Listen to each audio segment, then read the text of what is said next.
My dear students, once again you are most welcome in my lecture. बच्चों, हम आपको human reproduction के बारे में बता रहे थे और ह्यूमन रिप्रोडक्शन में male reproductive system, female reproductive system खत्म हो चुका था और इसके बाद ओवरी के बारे में हमने आपको बताया था कि ओवरी फीमेल रिप्रोडक्टिव सिस्टम का प्राइमरी सेक्स ऑर्गन है और प्राइमरी सेक्स ऑर्गन का इंटरनल स्ट्रक्चर कैसा होता है, इंटरनल स्ट्रक्चर बताने के लिए हम आज यहाँ पर हैं और मैंने फीमेल रिप्रोडक्टिव सिस्टम के प्राइमरी सेक्स ऑर्गन ओवरी की एनाटॉमी बताने के लिए ये डायग्राम ड्रा कर रखा है। ठीक है, तो बहुत ही हम लोग अच्छे से समझेंगे क्योंकि इम्पोर्टेंट है बोर्ड के हिसाब से भी और नीट के हिसाब से भी। क्लियर? तो आप रेडी होंगे, कॉपी और पेन खोल लें और तैयार हो जाए मेरे साथ। तो ये फीमेल रिप्रोडक्टिव सिस्टम के प्राइमरी सेक्स ऑर्गन ओवरी की टीएस यहाँ पर बनी हुई है। ओवरी की काट, ओवरी का इंटरनल स्ट्रक्चर शो करने के लिए ये जो डायग्राम बना हुआ है उसका सेक्शन बना हुआ है ट्रांसवर्स सेक्शन। क्लियर हो गया? अब ट्रांसवर्स सेक्शन में अगर हम देखेंगे तो हम विशेष रूप से ओवरी को मैंने पहले बताया था कि ओवरी कवर्ड होती है ट्रिपल लेयर्ड से, ट्रिपल लेयर्ड वॉल से। लेकिन अगर हम यहाँ पर ध्यान से देखें तो अगर हम इसको यहाँ पर देखें, ये जो ब्लैकिश कलर की एक लेयर हमने बना रखी है, ये ही मेन लेयर किसकी? ओवरी की। और इस लेयर को हम क्या बोलते हैं? Germinal epithelium. क्या मैंने नाम दिया है? Germinal epithelium. क्लियर हुआ? तो मेन जो सबसे मुख्य ऑर्गन या मुख्य परत है, इसकी लेयर है, that is called as germinal epithelium. और ये जर्मिनल इपिथेलियम बाहर से भी एक कवर से कवर्ड है, एक लेयर से कवर्ड है और अंदर भी एक लेयर से अटैच है। ध्यान देंगे, बहुत क्लियर इसमें बना रखा है कि ये मेन जो ब्लैक जो छोटी छोटी सेल की स्ट्रक्चर, सेलुलर स्ट्रक्चर या सेलुलर लेयर हमने बना रखी है, उसे हम क्या कहते हैं? Germinal epithelium. मेन यही है, यही ओगोनिया बनाने का काम करती है। अब इस जर्मिनल इपिथेलियम के बाहर की ओर अगर हम देखेंगे, एक लेयर और है जिसे हम बोलते हैं विसरल पेरिटोनियम। क्या बोलते हैं? Visceral peritoneum. और अंदर की ओर देखेंगे तो जो ग्रीन लेयर दिखाई दे रही है उसको हम नाम क्या देते हैं? Tunica albuginea. क्या नाम देते हैं? Tunica albuginea. क्लियर हो गया? 3 लेयर आपको स्पष्ट हो गई, कहीं कोई भ्रम की बात नहीं होनी चाहिए। क्या मेन लेयर कौन सी है? जर्मिनल इपिथेलियम, ब्लैक वाली जो लेयर दिख रही है, आउटर बाउंड्री वॉल इसकी दिख रही है, उसे हमने क्या नाम दिया? Germinal epithelium.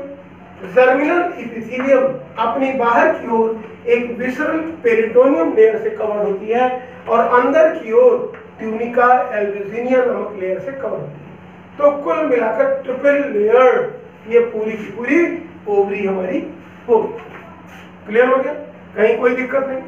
अब जरा एक चीज और जान लें कि इस ओवरी की ये लेयर को अगर हम हटाएं, इस लेयर के बाद इन दोनों लेयर के बीच में जो कुछ भी मटेरियल है उस पूरे के पूरे स्ट्रक्चर को, पूरे के पूरे पोर्शन को हम क्या कहते हैं? स्ट्रोमा। क्या कहते हैं? स्ट्रोमा। कोई दिक्कत नहीं ना? ये लेयर ट्रिपल लेयर वॉल, इसके बाद अंदर साइड में inside of the ovary the total all thing is called as stroma. अगर स्ट्रोमा की हम बात करें तो यहां से लेकर यहां तक है। अब स्ट्रोमा को भी अगर हम डिवाइड कर दें तो हम देखेंगे कि स्वयं 2 पार्ट में डिवाइड है, outer peripheral region which is called as cortical region. Clear? इसे हमने क्या नाम दिया है? कॉर्टिकल रीजन, जहां पर आप ये स्ट्रक्चर गोल गोल स्ट्रक्चर दिख रही हैं। अब इस सबको हम बाकायदे अच्छे से आपको समझाएंगे, लेकिन अभी इतना जानिए कि जो पेरिफेरल रीजन का हिस्सा है उसको हमने नाम दिया है कॉर्टिकल रीजन, ये मैंने देखा। क्लियर? ये हो गया कॉर्टिकल रीजन। और जो मिडिल का हिस्सा है उसको हम कहते हैं medullary region. Clear? Outer portion is called as cortical region, inner most layer, middle layer is called as medullary region. तो बाहर कॉर्टिकल और बीच में मेडुलर। अब एक और देखेंगे, ओवरी जहां से स्टार्ट हो रही है, जहां से ये अटैच है, क्लियर, वहां से देखिए उस हिस्से को हम बोलते हैं हाइलम। क्या बोलते हैं? हाइलम। हाइलम वाले हिस्से से ओवरी के अंदर कुछ विशेष स्ट्रक्चर्स एंट्री करती हैं, और वो विशेष स्ट्रक्चर्स होती हैं एक आर्टरी, एक वेन्स। क्लियर? एक क्या है? आर्टरी और एक veins, nerve cell, lymphatic vessels, ये तमाम चीजें इसके अंदर एंट्री करती हैं, जो पूरी ओवरी में ब्लड को सप्लाई करने का काम करती हैं, वापस ब्लड को ले जाने का काम करती हैं। आर्टरी क्या करेगी? सप्लाई करेगी, और वेन्स वापस ले जाने का काम करेगी। लिम्फेटिक वेसल्स होती हैं और नर्व होती है, जो कि पूरे से सेंसरी अटैचमेंट बनाए रखने का काम करती है। क्लियर हो गया? अब आप एक चीज और जानते हैं कि ये पूरी की पूरी ओवरी को हमने एक छोटा सा स्ट्रक्चर यहाँ बना के दिखा रखा है। क्लियर है? ये छोटा सा स्ट्रक्चर है। ये छोटा सा स्ट्रक्चर क्यों है? आप सोचेंगे जब हमने फीमेल रिप्रोडक्टिव सिस्टम बनाया था तो उसमें ओवरी तो छोटी सी थी, ये इतना बड़ा स्ट्रक्चर कहाँ से आ गया? ये ओवरी दिख रही है आपको, अगर इसी को कट करेंगे, सेक्शन करेंगे, तो हमें इसी में दिखाई देंगे ये पूरे स्ट्रक्चर। क्लियर? अच्छा, एक और महत्वपूर्ण चीज ये जान लीजिए कि मेल में तो थ्रू आउट लाइफ स्पर्म बनते रहते हैं। मेल में थ्रू आउट लाइफ स्पर्म बनते रहते हैं, बट फीमेल में ऐसा नहीं है। फीमेल में एक डेफिनेट एज के बाद ओवम बनना शुरू होते हैं, और एक डेफिनेट एज तक जाने के बाद ओवम का बनना बंद हो जाता है। क्लियर? और जो गर्ल्स की या लड़कियों की जो पुबर्टी एज होती है 10-12 साल की एज में, उनमें ओवुलेशन का काम शुरू होता है, और उस पीरियड को हम क्या कहते हैं? मेनार्ज। क्लियर? हम आपको क्लियर कर चुके हैं पहले, और जहां जहां आएगा मैं फिर आपको बताऊंगा, लेकिन आप इतना जानिए कि उस कंडीशन को हम कहते हैं मेनार्ज कंडीशन। और 10-12 साल की एज में शुरू होता है, और लगभग 45 के बाद और 50 के पहले, 45 साल की एज के बाद और 50 साल की एज के पहले ओवुलेशन बंद हो जाता है। उसे हम बोलते हैं मेनोपॉज। मेनोपॉज में ओवुलेशन की प्रोसेस बंद है, तब तक केवल ओवम बनते हैं। क्लियर? और एक बहुत ही अच्छी चीज जान लीजिए कि कितने ओवम बनेंगे थ्रू आउट गर्ल्स लाइफ, ये भी आप जान लीजिए। ये बाद में डिसाइड नहीं होता है।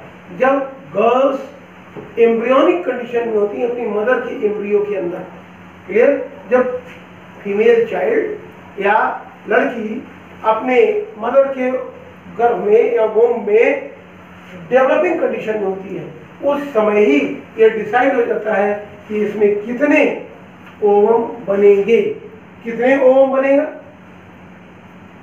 जो लेटेस्ट रिसर्च है, पहले तो बहुत माना जाता है, लेकिन लेटेस्ट रिसर्च के अनुसार मोर देन 50,000 और टिल टू 80,000, यानी 50,000 से अधिक और लगभग 80,000 तक, 50,000 से अधिक और 80,000 तक ये oogonia या प्राइमरी oocyte फीमेल चाइल्ड के ओवरी में डेवलप हो जाते हैं जन्म लेने से पहले। क्लियर हो गए? अब ये अब मत सोचिएगा कि 50,000 से 80,000 तक मैंने बताया तो इतने बार ओवुलेशन होगा, ऐसा नहीं।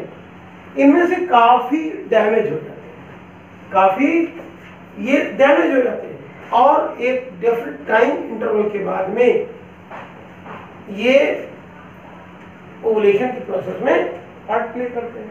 ये चीज क्लियर हो गई? कोई दिक्कत नहीं। आप जरा ध्यान दें कि फीमेल बेबी, एक लड़की पैदा होने से पहले ही ये डिसाइड कर देती है नेचर उसके लिए कि कितने मैक्सिमम ओवम प्रोड्यूस कर सकती है थ्रू आउट लाइफ। क्लियर हो गया? तो इस बात को ध्यान रखेंगे। और ये ओवुलेशन छोटे छोटे, ये देखो दिख रहे हैं डॉट डॉटेड स्ट्रक्चर, ये कहाँ है? ओवरी की वॉल में ही। और ये बनते कहाँ से हैं? इसी जर्मिनल एपिथेलियम के डिवीजन से।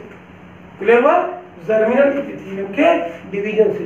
बिफोर द बर्थ, जन्म के पहले ही ये इतनी ज्यादा बार डिवाइड होकर छोटे छोटे प्राइमरी oocyte का निर्माण करते हैं।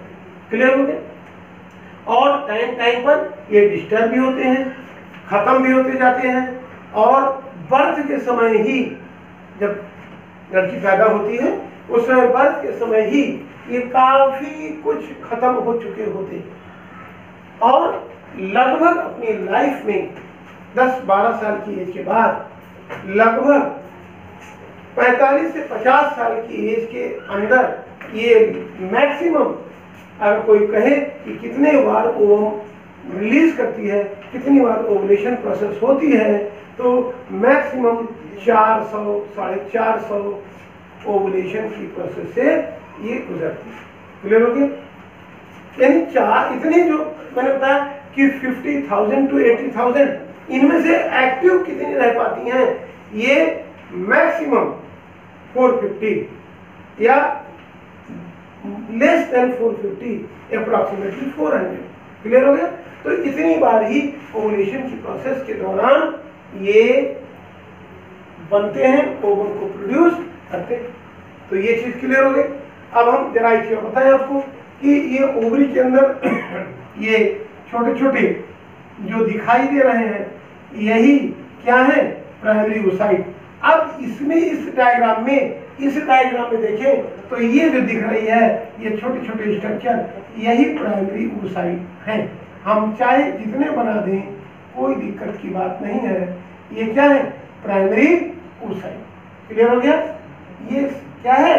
Primary oocyte। क्लियर हो गई? प्राइमरी oocyte पहले एक छोटी सी डॉट लाइक स्ट्रक्चर के फॉर्म में होती है। ये छोटी सी डॉट लाइक स्ट्रक्चर में शुरू से रहती है, और लगभग 12 साल की एज पर आने पर इसमें डेवलपमेंट शुरू होता है, और फिर ओवुलेशन की प्रोसेस से लड़की सफर करती है। तो उसमें होता क्या है? ये प्राइमरी स्पर्मेटोसाइट फीडिंग करके कुछ अपने साइज में बड़ी होती हैं, अपने चारों ओर छोटी छोटी सेल, नई सेल बनाने लगती हैं, बनती हैं ये प्राइमरी फॉलिकल के फॉर्म में। देखिए अभी आपको एक एक्स्ट्रा डायग्राम मैंने बना रखा है, अभी मैं आपको और क्लियर करूंगा। जरा इधर देखिए पहले, ये बनी primary oocyte। Primary oocyte convert होती है किसमें? प्राइमरी फॉलिकल में। प्राइमरी फॉलिकल कन्वर्ट होती है सेकेंडरी फॉलिकल में, और सेकेंडरी फॉलिकल कन्वर्ट होती है टर्शियरी फॉलिकल्स में। क्लियर हो गई? बहुत क्लियर हो रहा होगा मेरे ख्याल से कि प्राइमरी oocyte कन्वर्ट हुई किसमें? प्राइमरी फॉलिकल्स में। कैसे? इस प्राइमरी oocyte के चारों ओर कुछ सेल बन जाती हैं, और उन सेल को ग्रेन्युलोसा सेल के नाम से जानते हैं। क्या कहते हैं? Granulosa cell. और जब ग्रेन्युलोसा सेल कलेक्ट हो जाती हैं, बन जाती हैं, तब इसको हम नाम दे देते हैं प्राइमरी फॉलिकल। क्या नाम देते हैं? Primary follicle. और प्राइमरी फॉलिकल के बाद जब इसमें और ग्रेन्युलोसा सेल इकट्ठी हो जाती हैं और लेयरिंग हो जाती है, तब हम इसे कहते हैं सेकेंडरी फॉलिकल। ये सेकेंडरी फॉलिकल प्राइमरी फॉलिकल के कंपैरिजन में बड़ी होती है। क्लियर हो गया? सेकेंडरी फॉलिकल प्राइमरी फॉलिकल की कंपैरिजन में बड़ी होती है। क्लियर हुआ? आप जरा ध्यान देंगे कि प्राइमरी फॉलिकल बनी सेकेंडरी फॉलिकल, सेकेंडरी फॉलिकल बनी टर्शियरी फॉलिकल्स में। इसमें बीच बीच में कैविटी बन जाती है, और कैविटी बनने के बाद ये जो बीच में न्यूक्लियस था इसका प्राइमरी फॉलिकल का, अब ये oocyte में कन्वर्ट हो जाता है। ध्यान देखिए, ये जो मिडिल में बनी हुई दिख रही है, हम आपको दोबारा क्लियर कर रहे हैं। हो सकता है आपको डायग्राम कम क्लियर हो रहा हो। यहाँ पे देखिए, मैं मिटा रहा हूँ इसको, और इसके अंदर ये आई, ये सेल है, और ये बन गई oocyte। क्या बन गई? डिफरेंट कलर से अगर आपको कहें थोड़ा अट्रैक्टिव कलर दे दें तो मैंने रेडिश में कन्वर्ट कर दिया है। ये बन गया बीच वाला oocyte और इसके ऊपर कई लेयर बन गई। यहाँ पे देखेंगे कई लेयर बनने के बाद ये आउटर मोस्ट लेयर तो ग्रेनुलोसा लेयर है, उसके बाद अंदर इसके कैविटी भी बन जाती हैं। ये बन जाती है टर्शियरी फॉलिकल्स। लेबलिंग शायद नहीं हो पाया है तो ये जान लीजिए। अब ये कंडीशन आएगी tertiary, T for tertiary follicle. Clear हो गया? टर्शियरी फॉलिकल, इसमें oocyte डेवलप हो। क्लियर हो गया? अब ये डेवलप कहां तक होगी oocyte? oocyte सेकेंडरी oocyte में कन्वर्ट होगी। ठीक, जरा ध्यान दीजिए। ये टर्शियरी फॉलिकल, कुछ समय के बाद ये जितनी भी इसके अंदर कैविटी बनी हुई है, जो कैविटी इसके अंदर है, इनको एंट्रम या कैविटी के नाम से जानते हैं। क्या नाम देते हैं? एंट्रम या फिर कैविटी। और ये कैविटी फिर बाद में कुछ टाइम के बाद ये आपस में सब जुड़ जाती हैं। इनके बीच की वॉल डिसॉल्व हो जाती है, गल जाती है और ये एक बड़ी कैविटी बन जाती है। इस बड़ी कैविटी को ही हम क्या बोलते हैं? फॉलिकुलर एंट्रम या फिर फॉलिकुलर कैविटी। क्लियर हो गया? क्योंकि पूरी की पूरी फॉलिकल अब जब डेवलप हो जाएगी तो हम इसको बोलेंगे ग्राफियन फॉलिकल। क्या बोलेंगे? Graafian follicle. याद रहेगा? जब पूरी की पूरी डेवलप हो जाएगी तो फुल अपने डेवलप्ड कंडीशन जब ये आएगी तब हम इसे बोलेंगे ग्राफियन फॉलिकल। ग्राफियन फॉलिकल में जो बड़ी कैविटी यहाँ बनी हुई है उस कैविटी को हम बोलते हैं, क्या बोलते हैं? Follicular cavity. और इसके अंदर एक लिक्विड भर जाता है और उस लिक्विड को हम बोलते हैं फॉलिकुलर लिक्विड। क्या बोलते हैं? Follicular liquid. क्लियर हो गए? आप यहाँ पर देखिए मिड में क्या है? बीचों बीच में ये oocyte, सेकेंडरी oocyte। क्या बना ये? Secondary oocyte। और सेकेंडरी oocyte के बाहर चारों देख रहे हैं आप तो ये ग्रेनुलोसा सेल्स अटैच है। और ग्रेनुलोसा सेल जो अटैच है इनको हम बोलते हैं, अब इनको नया नाम देते हैं जो कि कहलाती हैं जोना पेलुसिडा। क्या नाम देते हैं? Zona pellucida. कोई दिक्कत नहीं। और जोना पेलुसिडा के बाद में जो लेयर हमारी आती है उसको हम बोलते हैं जोना रेडिएटा। ध्यान दीजिए, जोना रेडिएटा। और इसके बाद आउटर मोस्ट लेयर इस सेकेंडरी oocyte की जो होती है उसको हम बोलते हैं करोना रेडिएटा। क्या कहते हैं? Corona radiata. क्लियर हुआ? तो ये पूरी की पूरी लगभग डेवलप्ड है। और ये जो पूरा का पूरा आपको जो दिख रहा है यहाँ पे, जो ये पूरा का पूरा यहाँ दिख रहा है बीच में सेकेंडरी oocyte और ये जो ग्रीन ग्रीन अटैचमेंट है नीचे, इसको हम बोलते हैं डिस्कस प्रोलीजेरस। क्या बोलते हैं? डिस्कस प्रोलीजेरस। क्लियर है? डिस्कस प्रोलीजेरस। क्लियर हो गया? आप जब फुली डेवलप हो जाती है तो इसमें एक लेयर इस कैविटी के बाद में बनती है, उसको हम कहते हैं थीका इंटरना। क्या बोलते हैं? Theca interna. ये लेबलिंग देखिए यहाँ पे है, ये बोलते हैं थीका इंटरना। और जो इसकी बाहर वाली लेयर है और क्लियर करने के लिए हम आपको रेडिश लेयर दे रहे हैं ऊपर से, ये लेयर कहलाएगी थीका एक्सटर्ना। क्या कहलाएगी? Theca extern. क्लियर हो गई? और थीका एक्सटर्ना जो बन गई ये पूरी की पूरी डेवलप हो गई। अब ये तैयार है ओवुलेशन के लिए। ओवुलेशन जब तैयार हो गए तो क्या करेगी?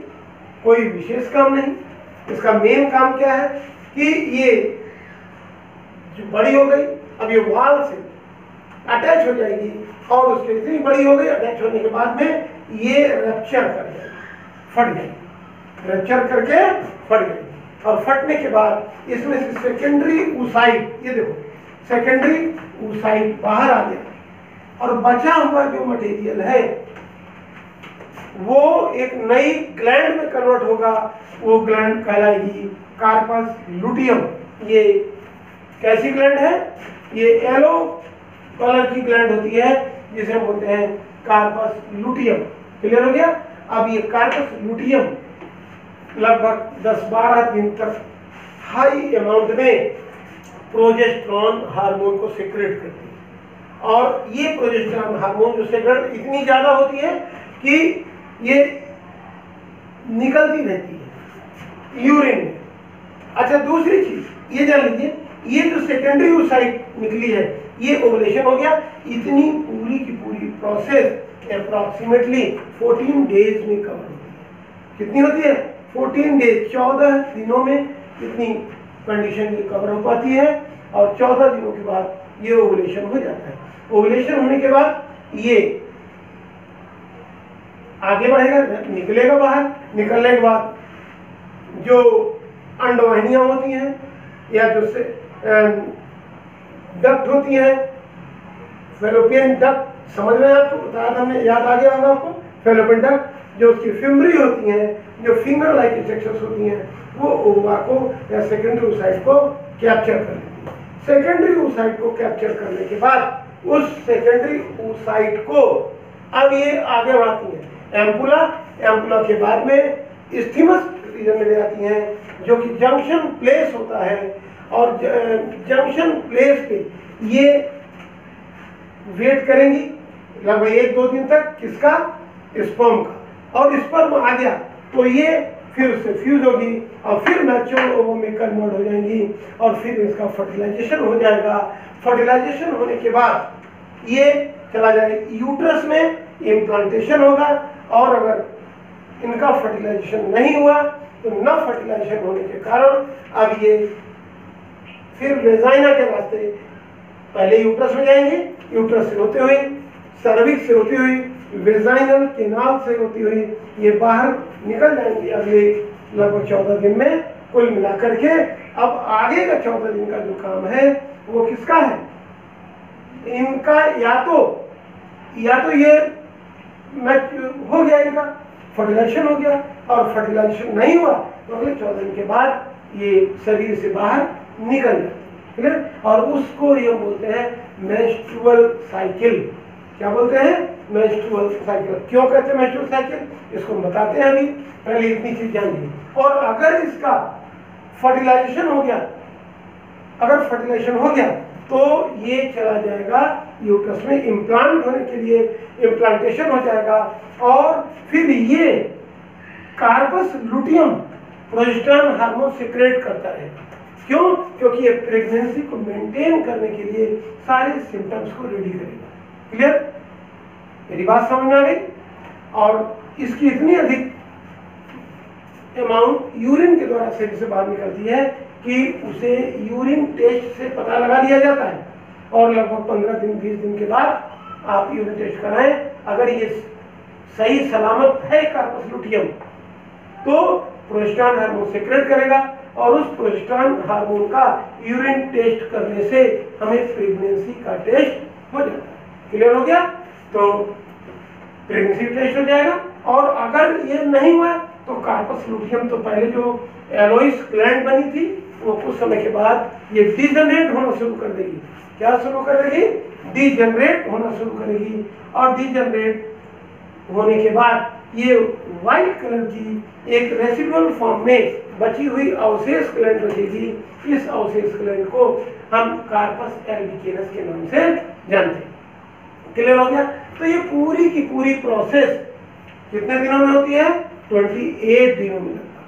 कितने में? 28 डेज में। क्लियर हो गया? तो ये 28 डेज में हो गया। और जब ये निकल गया बाहर, नहीं हुआ तो फिर अब इसका प्रोजेस्टेरॉन हार्मोन सीक्रेशन भी खत्म हो गया। यानी अब नए सिरे से नई प्राइमरी oocyte फिर इसी साइकिल में पूरी होंगी और फिर उतने ही दिनों के बाद एक नई मेंस्ट्रुअल साइकिल को देंगे। क्योंकि देखिए 28 डेज का मतलब क्या हुआ? 28 डेज का मतलब ये हुआ कि लगभग 1 महीने का समय। और उस 1 महीने के समय में ये सेकेंडरी oocyte कंडीशन में बाहर निकलता है। इसीलिए इस पूरी साइकिल को बोलते हैं मेंस्ट्रुअल। तो ये आपको हमने बताया ना कि सब कुछ क्लियर कर दिया। और मैंने जो मेन आपको बताया कि छोटी सी ओवरी है, ओवरी में ही जो छोटी छोटी है वही है ये प्राइमरी oocyte। ये कन्वर्ट होकर निकलती है सेकेंडरी oocyte में। ठीक। और पूरे के पूरे डेवलपमेंट की प्रोसेस को ही हम डेवलपमेंट ऑफ ओवम या डेवलपमेंट ऑफ सेकेंडरी oocyte के नाम से भी जानते हैं। क्लियर हुआ?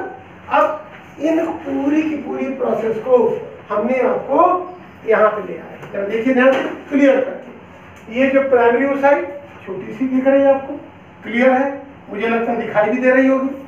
उसके बाद ये प्राइमरी oocyte, ये जो बेबी गर्ल या लड़की जब पैदा होती है उसके पहले ही बाई बर्थ लेकर आती है, ठीक। तो इसमें अच्छा जब पुबर्टी एज स्टार्ट होती है यानी 10-12 साल की स्टेज में इनके चारों ओर ये सेल जो बनने लगती हैं, इकट्ठी होने लगती हैं, इनको बोलते हैं ग्रेन्युलोसा सेल। ये मैंने लिख रखा है। ग्रेन्युलोसा सेल जो बन जाएंगी, चारों लेयर बन जाएगी, तो हम इसे बोलेंगे प्राइमरी फॉलिकल। क्या बोलेंगे? Primary follicle. और प्राइमरी फॉलिकल में जब और लेयरिंग होती रहेगी, लगातार लेयरिंग होती रहेगी, तो हम इसको बोलेंगे सेकेंडरी फॉलिकल। क्या बोलेंगे? Secondary follicle. कई मल्टी लेयर बन जाएंगे, सेकेंडरी फॉलिकल। उसके बाद इनके अंदर ये गैपिंग देखिए बनने लगी है, गैप बन गया। अब टर्शियरी फॉलिकल, सेकेंडरी फॉलिकल आप लेबलिंग कर दें, इसको दे दें टर्शियरी फॉलिकल, ज़्यादा अच्छा होगा। ये दे दें secondary follicle,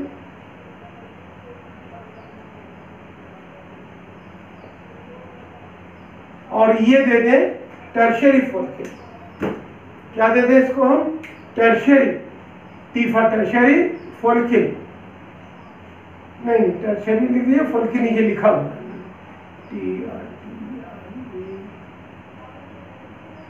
tertiary follicle. Clear हो गया? तो प्राइमरी oocyte पहले कन्वर्ट हो गई किसमें? प्राइमरी फॉलिकल में। क्यों?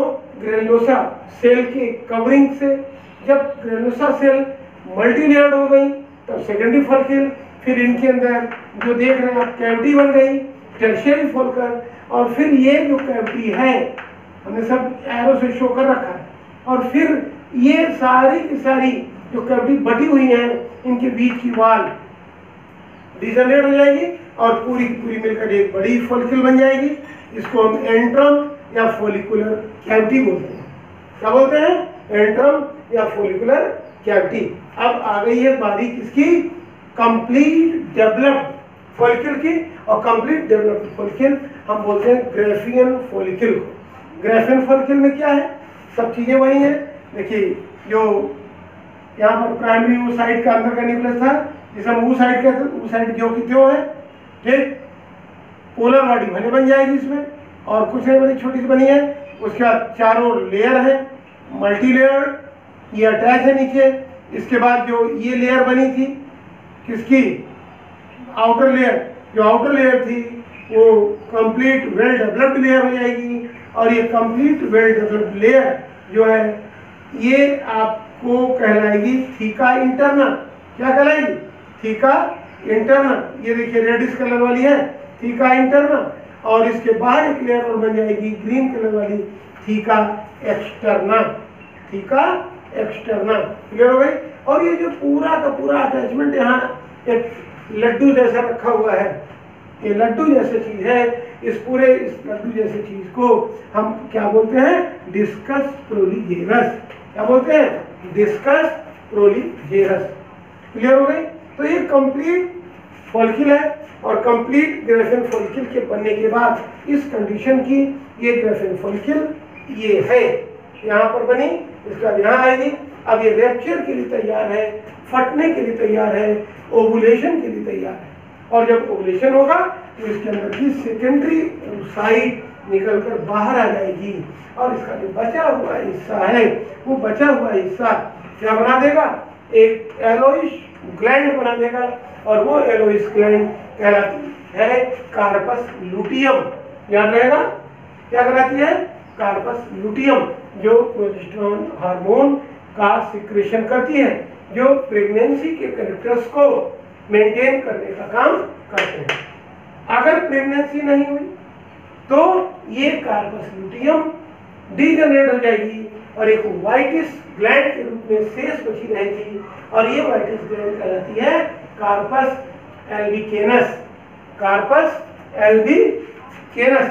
क्लियर हो गई?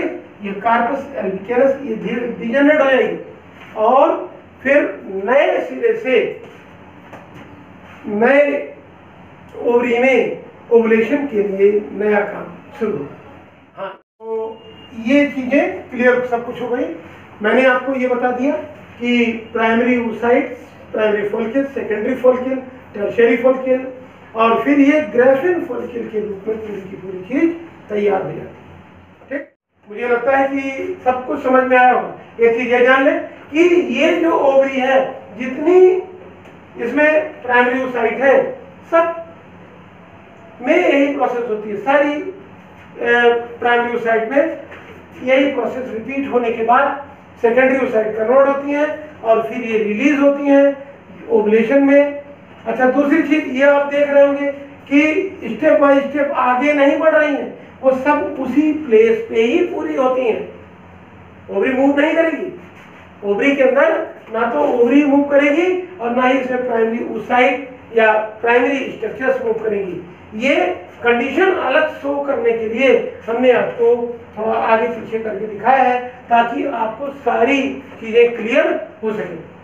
तो क्लियर हो गया आज के लिए पर्याप्त। और अगर आपको कोई दिक्कत हो तो आप मुझे कमेंट बॉक्स में जा करके कमेंट करेंगे। मेरे ख्याल से मेंस्ट्रुअल साइकिल भी आपकी क्लियर हो गई होगी। मेंस्ट्रुअल साइकिल पे अलग से अब हम आपको वीडियो नहीं देंगे और अगर चाहिए किसी की दिक्कत हो तो हमें कमेंट बॉक्स में कहेंगे तो फिर मैं आपको उसका भी वीडियो दे दूँगा। तो लेक्चर आपको कैसा लगा, समझ में आया होगा। जल्दी ही हम नेक्स्ट वीडियो में मिलेंगे। आज के लिए इतना ही। हाँ, वीडियो को लाइक शेयर सब्सक्राइब जरूर करिएगा। Thank you.